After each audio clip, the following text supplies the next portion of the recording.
નમસ્કાર, હું ડૉક્ટર ઉન્નતિ ચાવડા, આયુર્વેદા કન્સલ્ટન્ટ, રાજકોટ, ગુજરાત.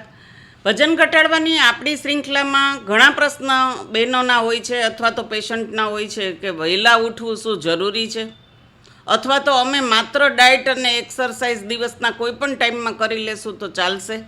તો ખાસ કરીને આ વસ્તુનો જવાબ આપતા કહેવાનું કે માત્ર જો તમને એમ લાગે કે હું ડાયટ કરી લઈશ કે એક્સરસાઇઝ થોડી ઘણી કરી લઈશ તો વજન ઘટી જશે, તો એ તમારી સૌથી મોટી ભૂલ છે. વહેલા ઉઠવાથી શું ફાયદા છે? ખાસ કરીને તો આજના ભાગદોડ જેવી લાઈફસ્ટાઈલમાં માણસને પોતાના માટે કે પોતાના વજન ઘટાડવા માટે બિલકુલ સમય જ નથી મળતો. તો વજન ઘટાડવા માટે જો તમે 1 કલાક સવારે વહેલા ઉઠો, તમારા ડેઇલી રૂટીન કરતાં 1 કલાક જો તમે વહેલા ઉઠો, તો વાતાવરણની અંદર જેને કહેવાય કે ઓઝોનનું પ્રમાણ સૌથી વધારે હોય છે. આ વાતાવરણમાં જો તમે સવારે 1 કલાક તમારા માટે કાઢો તો તમારો પૂરો દિવસ છે તે સ્ફૂર્તિવાળો રહે છે અને પૂરું તમારી દિવસ દરમિયાન તમે એનર્જેટિક રહો છો. એ જે સવારે 1 કલાકનો તમે સમય કાઢેલો હોય છે, તો ઘણી વખત ઘણા પ્રશ્ન થાય કે યોગા કરવા, પ્રાણાયામ કરવું, કસરત કરવું, મેડિટેશન કરવું. ખાસ કરીને એ જ પ્રમાણે એક્સરસાઇઝને કરવાની હોય છે. તમારી બોડીની કેપેસિટી કેવી છે એ પ્રમાણે તમારે એક્સરસાઇઝ કરવાની છે. પણ યોગા તો બધા પેશન્ટ કરી શકે એમ છે, દરેક એજની વ્યક્તિ છે તે યોગ કરી શકે એમ હોય છે. તો યોગ કરવા, પ્રાણાયામ પણ બહુ સરસ વસ્તુ છે. થોડું ચાલવાનો પણ તમને ટાઈમ મળે તો સવારમાં તમારી બાયોલોજિકલ સ્ટેટ છે, જેને કહેવાય કે શરીરનું સંતુલન, એ એકદમ ઉત્તમ કક્ષાએ હોય છે. તો 1 કલાક વહેલા ઉઠવું એટલે કે બ્રાહ્મ મુહૂર્તમાં જો શક્ય ન હોય તોય તમારા રૂટીન તમે 7, 7:30 ઉઠતા હો તો એની બદલે તમે 5:30 ઉઠી અને તમે ફ્રેશ અપ થઈ અને સવારે 1 કલાક જો વહેલા ઉઠી અને તમારા માટે ટાઈમ કાઢો તો એ બહુ જ જરૂરી છે. પણ આ વસ્તુની અંદર કન્સિસ્ટન્સી છે તે જળવાયેલી રહેવી જોઈએ. જો કન્સિસ્ટન્સી નહીં હોય અને એની સતતપણું નહીં હોય તો પણ આમાં રિઝલ્ટ આવશે નહીં. જે યંગસ્ટર હોય છે એ યંગસ્ટર પોતે પોતાના વોકિંગની સાથે જોગિંગ પણ કરી શકે એમ હોય છે.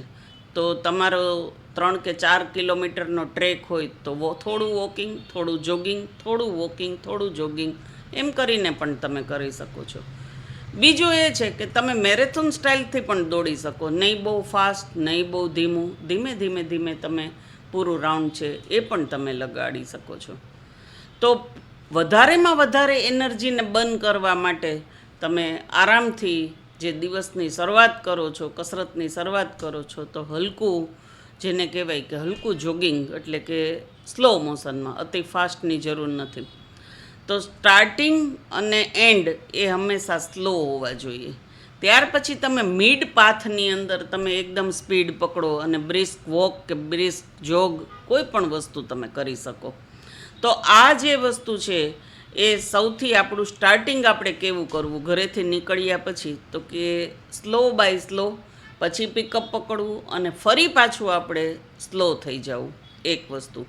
તો આ આપણું વોકિંગ અને જોગિંગનું 1 રાઉન્ડ પત્યા પછી બિલકુલ તમે તમારી યોગા મેટ પાથરી અને તમે થોડી વાર માટે એકદમ રિલેક્સ થઈ અને શવાસનની પોઝિશનમાં આરામ કરી લ્યો. ત્યાર પછી તમે જે ગાર્ડનની અંદર પહોંચ્યા હોય કે કોઈ પણ જગ્યાએ સારી ચોખ્ખી જગ્યાએ પહોંચ્યા હોય તો ત્યાં પહોંચી અને તમે એ સુંદર ચોખ્ખા વાતાવરણની અંદર પ્રાણાયામ છે તે કરવાનું ચાલુ કરો. કયા પ્રાણાયામ સારા એનો પણ એક ટોપિક આપણે ભવિષ્યમાં લેશું. પણ હરેક પ્રાણાયામ છે એ પોતાની રીતના બેસ્ટ છે. પણ જે વજન ઘટાડવા માગે છે એ લોકો કપાલભાતિ અને ભસ્ત્રિકા પ્રાણાયામ છે એ કરવા જોઈએ. તો સૌથી પહેલાં અનુલોમ વિલોમ, બાદમાં કપાલભાતિ, સાથે ભસ્ત્રિકા પ્રાણાયામ, અને આ આપણું જે પ્રાણાયામનું સેક્શન છે એ પૂરું કરી લેવું જોઈએ. ત્યાર પછી આપણે યોગા કરવા જોઈએ કે યોગ કરવા જોઈએ. યોગ એટલી બધી સરસ વસ્તુ છે કે દરેક વ્યક્તિએ કેવી કસરત કરવી. દરેક મને પૂછે કે હું જિમમાં જાઉં કે હું તો રોજ યોગા કરું જ છું, કે હું તો રોજ સૂર્ય નમસ્કાર કરું જ છું. પણ આ વસ્તુ કરતાંય તમને પહેલી વસ્તુ તો એ ખબર હોવી જોઈએ કે સૂર્ય નમસ્કાર એ પૂર્ણ બધા 12 યોગની અંદર હરેક પોઝિશનની અંદર આ ફૂલ બોડીની એક્સરસાઇઝ આવી જાય છે. તો તમે એમ નક્કી કરો કે પહેલાં હું 5 સૂર્ય નમસ્કાર કરીશ, પછી 10 કરીશ. Step by step capacity wise તમે વધી શકો. પણ હરેક વ્યક્તિને પોતાના ટાર્ગેટેડ એરિયાની ખબર હોવી જોઈએ કે મને કઈ જગ્યાએથી વજન ઘટાડવું છે. કોઈને પેટનો ભાગ વધારે હોય, કોઈને હિપનો ભાગ વધારે હોય, કોઈને સાઇડ હિપ્સ વધારે હોય, કોઈને ઇનર થાઇઝ વધારે હોય.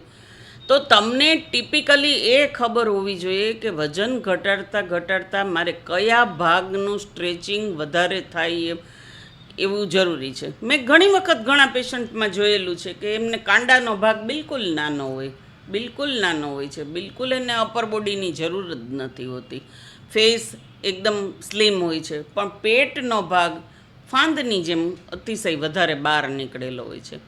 તો ખાસ કરીને આનો મતલબ એ થાય છે કે આપણે આપણા ડાયજેશનને પ્રોપર કરતાં પેટને તણાવ આવે, પેટના જેટલા ફાયદો થાય, પેટની ફાંદ ઘટે એ ટાઈપના આપણે યોગ કરવા જરૂરી છે. તો આ રીતે આજ ખાસ સમજાવ્યું કે વોકિંગ, જોગિંગ, કે જેને કહેવાય પ્રાણાયામ, અને એની સાથે સાથે આપણે કઈ રીતના યોગા અને એ બધું કરવું જોઈએ. બધી જ વસ્તુ થઈ ગયા પછી આપણે શાંતિથી ફરી આપણે એકદમ શવાસનની પોઝિશનમાં સૂઈ જઈ અને આપણા મસલ્સને રિલેક્સ કરવા જોઈએ, અને પછી આપણે ઘર તરફ પ્રયાણ કરવું જોઈએ. ઘરમાં કસરત કરવી ફાયદાકારક કે બહાર કસરત કરવી ફાયદાકારક, એ પણ હોપ તમારા આ પ્રશ્નનો જવાબ પણ આની અંદર આવી ગયો હશે. કારણ કે બહારના વાતાવરણની અંદર મેં જેમ કીધું કે શુદ્ધ ચોખ્ખી હવા, વાતાવરણની અંદર જે શુદ્ધતા, નેચર અને કુદરતની સાથે જ્યારે આપણે કરતા હોય છે તો એની અસર આપણા શરીર ઉપર એક અદ્ભુત રીતે પડતી હોય છે. તો આજે આપણા વજન ઘટાડવાની પહેલી સિરીઝની અંદર ખાસ કરીને આજે એ સમજાવવામાં આવ્યું કે તમારા રૂટીન કરતાં 1 કલાક વહેલા ઉઠો. આજની આપણી પહેલી ટીપ રહેશે. હોપ તમને થોડું ઘણું જો પણ આ વાતની અંદર સમજાયું હોય, અને આમાંથી થોડા ઘણા લોકો પણ જો આ વાતના મગજમાં બેસાડશે અને પ્રયત્ન કરશે અને એને ફાયદો થશે, તો અમારો આ પ્રયત્ન છે એ ફાયદાકારક ગણાશે. ફરી વજન ઘટાડવાની બીજી ટિપ્સ માટે અમારા આ વિડીયોને સબસ્ક્રાઈબ કરો, અમારા એ ચેનલને સબસ્ક્રાઈબ કરો, વિડીયોને લાઇક, શેર, અને તમારા કાંઈ પણ પ્રશ્ન હોય તો કોમેન્ટ કરજો. જરૂરથી અમે એનો જવાબ આપશું. અમારી ટીમ એમાં જરૂરથી સતર્ક રહેશે. ખાસ કરીને અમારો કોન્ટેક્ટ કરવા માટે રાજકોટ ખાતે અમારી હોસ્પિટલ 303 કોસ્મો કોમ્પ્લેક્સ મહિલા કોલેજ ચોકમાં આવેલી છે. અમારા નંબર છે 9773170560, અને અમારા બીજો નંબર છે 9825463394. તો આપણી આગલી વજન ઘટાડવાની શૃંખલા પછી ઘણા પેશન્ટના એવા હતા કે વજન ઘટાડવા બાબતના માર્ગદર્શનના વધુને વધુ વિડીયો બનાવો. તો તમારી આ અપેક્ષા પ્રમાણે અમે અપડેટ આગળ ને આગળ કરતા રહેશું. જોતા રહેશો. અસ્તુ. જય હિન્દ.